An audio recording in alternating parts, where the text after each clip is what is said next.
আসসালামু আলাইকুম, কেমন আছেন সবাই? আশা করি সবাই ভালো আছেন।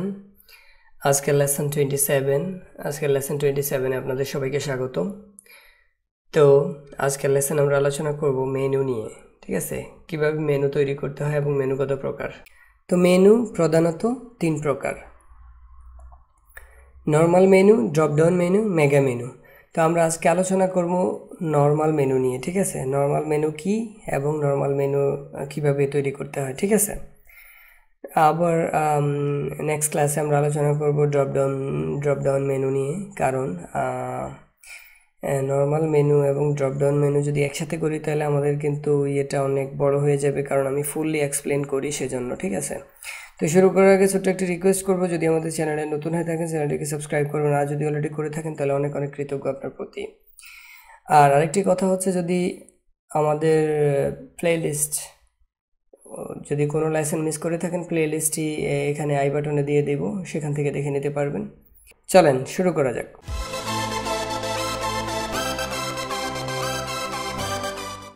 তো আজকে আমরা আলোচনা করব কি, নর্মাল মেনু নিয়ে। হ্যাঁ, নর্মাল মেনু নিয়ে আমরা আলোচনা করব আজকে। ওকে, তো তার আগে আমরা কি করব, আমরা এই যে এখানে আমরা আমাদের এখানে আমরা প্রতিদিনের ন্যায় আমরা কি করি, আমরা একটি ফোল্ডার ক্রিয়েট করি। হ্যাঁ, ফোল্ডারের আমরা নাম দিই যে লেসন 27। হ্যাঁ, এবং আমরা এটার মধ্যে কি করি, এটার মধ্যে আমরা দুইটি ফাইল তৈরি করি। একটি হলো index.html, আরেকটি হচ্ছে style.css। তো index.html এবং এসটিএমএলটাকে আমরা দুভাবে ওপেন করব। আমরা সবাই এগুলো জানি যে ওপেন উইথ কোড, আরেকটি হচ্ছে ওপেন উইথ ব্রাউজার। আমরা যদি ব্রাউজারে আগে ওপেন করে নেই এবং তারপর কোডে করি।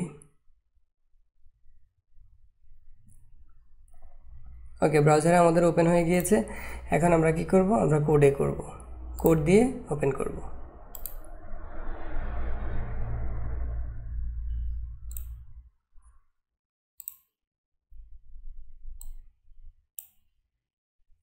ওকে, তো এই হলো আমাদের কোড, আর এই হচ্ছে আমাদের ব্রাউজার। তো এগুলো হচ্ছে আমাদের প্রিভিয়াস ক্লাসে আমরা যেগুলো নিয়ে আলোচনা করেছিলাম আর কি। তো আমরা এখানে যদি বডি থেকে এখানে ডিপগুলো কেটে দেই এবং সিএসএসে যা কিছু আছে তা যদি আমরা কেটে দেই আর কি, আমরা যদি সিএসএসে যা আছে তা যদি আমরা কেটে দেই, সিএসএসে আমাদের কি আছে, কন্ট্রোল এ দিয়ে আমরা অল সিলেক্ট করব। কি করব, কন্ট্রোল এ দিয়ে আমরা অল সিলেক্ট করব এবং কন্ট্রোল ডি দিয়ে আমরা ডিলিট করে দিতে পারবো, অথবা ব্যাকস্পেস দিয়ে ডিলিট করে দিতে পারবেন। কেমন? ওকে, তো এখন আসেন আমরা শুরু থেকে শুরু করব। আমরা কি তৈরি করব, আমরা মেনু তৈরি করব। মেনুটা কোথায় তৈরি করব, আমরা যদি আমাদেরকে দেখাই যে এইখানে আমাদের মেনুটা থাকবে একেবারে উপরে। ঠিক আছে, উপরে মেনুটা থাকবে আর কি। তো আমরা মেনুটা তৈরি করব। ওকে, একেবারে উপর ধরে এই উপর থেকে এই পর্যন্ত আমাদের মেনুটা থাকবে। মেনুটা আমরা তৈরি করি। ওকে, আমরা যদি হেডার, উপরটাকে আমরা কি বলবো, হেডার ধরেন হেডার সেকশন দিলাম, হেডার সেকশন লিখলাম। হ্যাঁ, মানে একটা ডিপের মধ্যে আমরা কি করলাম, হেডার সেকশন লিখলাম। এবং এটার মধ্যে আমি কি করব, যে আমি যদি নেই যে ইউএল, আমরা জানি যে মেনু নিতে হলে আমাদেরকে অবশ্যই ইউএল এবং এলআই দিতে হবে। এলআই হচ্ছে লিস্টের আইটেম, তারপর আমরা মাঝখানে এ দিব, এ দিয়ে আমরা প্রত্যেকটাকে লিঙ্ক করাবো। ঠিক আছে, কিভাবে লিঙ্ক করাবো, ধরেন ফর এক্সাম্পল আপনি আপনার মেনুর মধ্যে এটা কিছু লিখলেন, তো এটা আপনি লিঙ্ক করাবেন, কিভাবে লিঙ্ক করাবেন, তো এগুলো আমরা নেক্সট ক্লাসে দেখাবো। ঠিক আছে, তো আমরা জাস্ট আজকে দেখাবো যে হাইপার রেফারেন্স, এই যে লিঙ্কের এখানে শুধুমাত্র হ্যাশ দিয়ে রাখবেন। হ্যাঁ, তা আমরা যদি লিখি যে ধরেন মেনুর মধ্যে আমরা লিখি কি হোম, হোম, তারপরে আমাদের কি থাকে, ধরেন মেনুর মধ্যে থাকলো যে অ্যাবাউট, তারপরে থাকলো যে কন্ট্যাক্ট, তারপরে থাকলো যে ধরেন যে মোর ইনফো,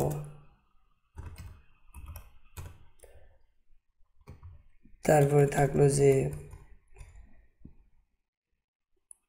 মাই ব্লগ, তারপরে ধরেন আরও কিছু দিলেন, যে মাই লোকেশন, এগুলো দিয়ে সেভ করলেন এবং আপনি কি করলেন, রিফ্রেশ দিলেন।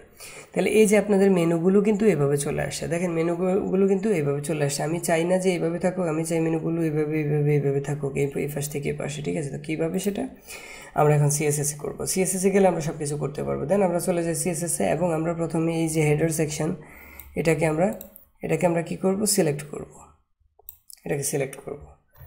সিলেক্ট করে আমরা সিএসএসে চলে যাব এবং আমরা এখানে যদি লিখি যে ডট দিয়ে লিখতে হবে, যেহেতু এটা ক্লাসের মধ্যে আছে। হ্যাঁ, আমরা যদি একটি ব্যাকগ্রাউন্ড কালার দিয়ে দিই, প্রথমে একটি ব্যাকগ্রাউন্ড কালার দিয়ে দিই, ধরেন ফর এক্সাম্পল ব্লু দিয়ে দিলাম। হ্যাঁ, ব্লু দিয়ে দিলাম এবং আমরা যদি রিফ্রেশ দিই তাহলে দেখেন এইরকম হয়েছে, ঠিক আছে, এরকম হয়েছে। এখন আমরা কাকে ধরবো, যে আমরা আগে প্রত্যেকটা নিয়ে নেই, হেডার সেকশন সি দিয়ে সেভ করলাম, হেডার সেকশন ভি। দেন আমাদের HTML যদি আমরা আসি, আমাদের প্রথমে আছে হেডার সেকশন, তারপরে আছে ইউএল, তারপরে আছে এলআই, তারপরে আছে এ। তো আমরা সবগুলো আগে নিয়ে নিই, ঠিক আছে। কীভাবে নিব আমি দেখাইতেছি আপনাদেরকে। সিএসএসে চলে যান এবং প্রথমে হেডার সেকশন নিলাম, তারপরে হেডার সেকশন ইউএল। হ্যাঁ, হেডার সেকশন ইউএল। দেন আমরা নিব এভাবে হেডার সেকশন ইউএল, তারপরে আছে কি আমাদের এলআই, তারপর আমরা আবার এটাকে নিব, এলআইয়ের পরে আছে আমাদের ভিতরে আছে এ। তো এইভাবে আমরা নিব, আমরা কীভাবে নিব, এইভাবে নিব। হ্যাঁ, তারপরে আমরা যদি আসি এখানে যে এরপরে আমরা কি দিব, হোভার। আমরা ধরেন হোভার পর্যন্ত দেখব, যেহেতু একটা মেনু তৈরি করব সেজন্য আমরা এইভাবে করব। তো আমরা ইউএলে চলে যাই। আমি যদি আপনাদেরকে দেখাই, এই যে পাশে বিন্দু বিন্দু চিহ্নগুলো দেখা যাচ্ছে, এগুলো হচ্ছে লিস্ট স্টাইল। তো আমরা ইউএল এর মধ্যে কিন্তু লিস্ট স্টাইলটা থাকে, সেটাকে আমরা লিস্ট স্টাইল আমরা নান করে দিব। প্রথমে লিস্ট স্টাইল আমরা কি করে দিব, নান করে দিলাম। ওকে, সেভ দিলাম এবং রিফ্রেশ দিলাম। এই যে নান হয়ে গেল। হ্যাঁ, এখন আমাদের লেখাগুলোকে আমরা কিভাবে পাশাপাশি করে নেব, সেটা হচ্ছে কি, আমরা ডিসপ্লে, যেহেতু এটা ডিসপ্লে কি আছে, ব্লক আছে, আমরা এটাকে ডিসপ্লে ইনলাইন ব্লক করতে হবে। কি করতে হবে, ইনলাইন ব্লক। এখন আমরা সেভ দিয়ে যদি দেখি, এই যে দেখেন আমাদের কিন্তু এখন এইভাবে হয়ে গিয়েছে। হ্যাঁ, আমাদের লেখাটা কিন্তু লেফট সাইডে আছে। আমরা চাই যে জিনিসটা মাঝখানে চলে আসুক। মাঝখানে হলে ইউএলকে দিতে হবে, অথবা আপনি হেডারকেও দিতে পারেন, ঠিক আছে। আমরা লেখাকে মাঝখানে আনতে হলে কী করতে হবে, টেক্সট অ্যালাইন দিতে হবে। ওকে, সেন্টার, টেক্সট অ্যালাইন সেন্টার দিয়ে দিলাম এবং সেভ দিলাম। দেখেন আমাদের লেখা কিন্তু মাঝখানে চলে গিয়েছে। ওকে, এখন আমরা কি করব, এখন আমরা এলআইতে আসলাম, আমরা কি করলাম, ডিসপ্লে ইনলাইন ব্লক দিলাম। দেন আমাদের লেখাগুলো সারিবদ্ধভাবে একের পর এক চলে গিয়েছে। এখন আমরা এতে আসব। এতে আসার পরে আমরা যদি বলি যে প্রথমে ফন্ট সাইজ, আমরা ফন্ট সাইজটাকে একটু বড় করি, দেন আমরা বুঝতে পারবো। হ্যাঁ, ফন্ট সাইজটাকে আমরা যদি 30 পিক্সেল করে দিই। তবে এখানে কথা হচ্ছে, যারা আপনারা মোবাইল ইউজার, মোবাইলে যারা কাজ করতেছেন তারা কিন্তু এতগুলো আইটেম নেবেন না, এবং আপনারা এই যে ফন্ট সাইজ 30 পিক্সেলের এগুলো এত পিক্সেল করবেন না, 10-12 পিক্সেলের মধ্যে রাখবেন। কেমন, মোবাইলে যারা প্র্যাকটিস করছেন, আর যারা কম্পিউটারে করতেছেন তাদের সমস্যা নেই। মোবাইলে যারা করতেছেন তারা আইটেম 3-4 আইটেম নেবেন এবং ফন্ট সাইজ 10 পিক্সেলের উপরে করবেন না। হ্যাঁ, কারণ তাহলে আপনাদের রেশিও ঠিক থাকবে না, কারণ কম্পিউটার তো হচ্ছে বড় একটা ডিসপ্লে আর মোবাইল হচ্ছে সামান্য ছোট একটা ডিসপ্লে, এই জন্য মোবাইলের মতো পুরোটা আসবে না, ভেঙে যাবে। ওকে, এখন আমরা যদি সেভ দেই, সেভ দিয়ে আমরা যদি এখন একটা রিফ্রেশ দিই, তাহলে দেখেন আমাদের লেখা কিন্তু একটু বড় হয়ে গিয়েছে, বাট আমরা লেখাগুলো ভালো মতো বুঝি না, কেননা আমরা কালার দেব। আমরা কালারটা যদি হোয়াইট করে দেই, দেন দেখেন হোয়াইট করে দিলে একটু ভালো মতো বোঝা যাবে।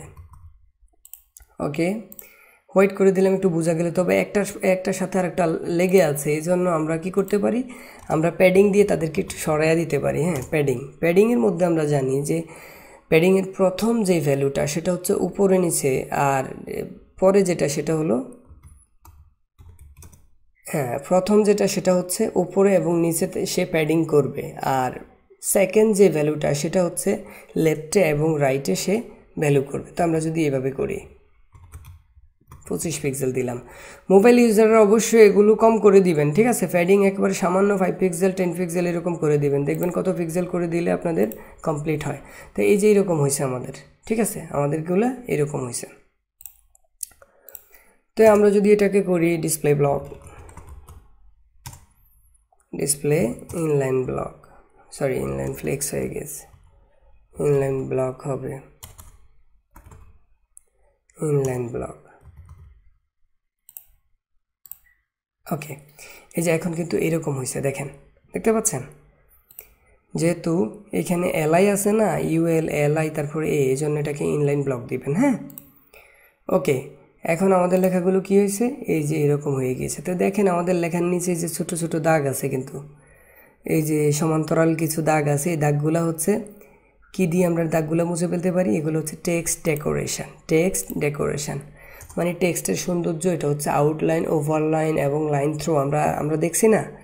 তো এটা হলো টেক্সট ডেকোরেশন। টেক্সট ডেকোরেশনটা যদি আমরা নান করে দিই, নান করে দিলাম, তাহলে দেখেন এই যে এখন কিন্তু আমাদের এগুলো নেই, এখন কিন্তু আমাদের এগুলো নেই, ঠিক আছে। তা আমরা যদি এখানে ফন্ট সাইজটা আর একটু বড় করে দিই তাহলে ভালো মতো বোঝা যাবে। 40 পিক্সেল করে দিই। হ্যাঁ, বোঝার জন্য আপনারা চাইলে আপনাদের খেয়াল খুশি মতো করতে পারেন, তবে মোবাইল ইউজাররা না, মোবাইল ইউজারেরা অবশ্যই ছোট করে দেখবেন। হ্যাঁ, ওকে, লেখাগুলো আমরা এরকম করেছি। এখন আপনি যেটা করবেন, আমরা কি করলাম যে ফন্ট সাইজ দিলাম, কালার দিলাম, প্যাডিং দিলাম। প্যাডিং দিয়ে আমরা কি করলাম, উপরে নিচে সাইডে একটু জায়গা করে নিলাম এবং ডিসপ্লে ইনলাইন ব্লক করে দিলাম। টেক্সট ডেকোরেশন আমরা নান করে দিলাম। এখন আসেন, এখন আমরা যদি বর্ডার দিই, বর্ডার রাইটে দিই, ধরেন right, border right 1 pixel solid, 1 pixel solid হোয়াইটে দিই। 1 পিক্সেল সলিড কি দিলাম আমরা, হোয়াইট দিলাম, ঠিক আছে। ওকে, এখন দেখেন আমাদের এগুলো সবগুলোর পাশে, এই পাশে, এই পাশে আমরা কিন্তু বর্ডার পাইছি, বাট এটার মধ্যে কিন্তু আমরা বর্ডার পাই না, একেবারে আমাদের প্রথমটার মধ্যে বর্ডার পাই না। কেননা আমরা বর্ডারকে রাইট করে দিচ্ছি প্রত্যেকটা, যেমন এটার রাইটে, এটার রাইটে, এটার রাইটে, তারপরে এটার রাইটে, এই জন্য এটা বাম পাশেরটা কিন্তু পায় না। বাম পাশেরটা কীভাবে দিবেন, বাম পাশেরটা দিতে হলে আমরা জানি যে আমরা কিভাবে দিতে পারি, এনটিএচ চাইল্ড দিয়ে দিতে পারি, অথবা ফার্স্ট চাইল্ড, ফার্স্ট চাইল্ড প্রথম সন্তান, ঠিক আছে। এনটিএস চাইল্ড দিয়েও দিতে পারি, ফার্স্ট চাইল্ড দিয়েও দিতে পারি। তা আমরা যদি এখানে আসি এবং আমরা যদি এটাকে জাস্ট এটাকে ইয়ে করি, কন্ট্রোল সি দিয়ে ইয়ে করলাম এবং আমরা আনডু, আমরা এটাকে নিয়ে আসলাম, দেন আমরা এটার নিচে যদি আমরা কি করি, সেভ দিয়ে দিই, এনটিএচ চাইল্ড, আমরা যদি 1 দিই এবং আমরা কি লিখলাম যে 1 পিক্সেল সলিড, সেভ দিই। হ্যাঁ, এই যে এনটিএচ চাইল্ড দিয়ে দেওয়া যায়, ফার্স্ট চাইল্ড দিয়েও দিতে পারেন। এনটিএচ চাইল্ড দিয়ে আমরা কি করলাম, আমরা প্রথম সন্তানকে তাদের আমরা কি করলাম, এটাকে নিয়ে আসলাম এবং ইউএল এলআই এনটিএচ চাইল্ড, তারপরে কি করলাম 1 মানে প্রথম, আমাদের এই যে প্রথমটাকে আমরা বর্ডার দিব, সেজন্য এখানে 1 দিলাম। অ্যান্ড বর্ডার লেফট, যেহেতু লেফটে আমাদের বর্ডারটা নাই, 1 পিক্সেল সলিড হোয়াইট করে দিলাম। ওকে, এখন আসেন যে আমরা তো সব কিছুই করলাম, হ্যাঁ সব কিছু করলাম না আমরা, দেখেন আমরা এগুলো কিন্তু সব কিছুই করেছি, কোনো কিছু বাকি আছে নেই। তো এখন আমরা কি করব, হোভারে আসবো। হোভারে এসে আমি যদি লিখি যে বিজেসি মানে ব্যাকগ্রাউন্ড কালারটা, আমি যদি এখন বর্তমানে আমাদের ব্যাকগ্রাউন্ড কালার কি আছে একটু দেখে নেন, এটা আছে, ঠিক আছে। আমরা এখন কিন্তু অন্য আরেকটা কালার দিয়ে দিতে পারি। কিভাবে, ব্যাকগ্রাউন্ড কালারটা আমরা যদি করে দেই যে ফর এক্সাম্পল টমেটো, হ্যাঁ টমেটো, এবং সেভ দেন, আপনি সেভ দেন, রিফ্রেশ দেন, এই যে দেখেন এখন কিন্তু আমরা যখন ইয়ে করি, যখন আমি হোভার করি, তাহলে দেখেন এই যে এই পাশে হালকা বর্ডারের আগে কিন্তু একটা নীল জায়গা পাইতেছে, ঠিক আছে।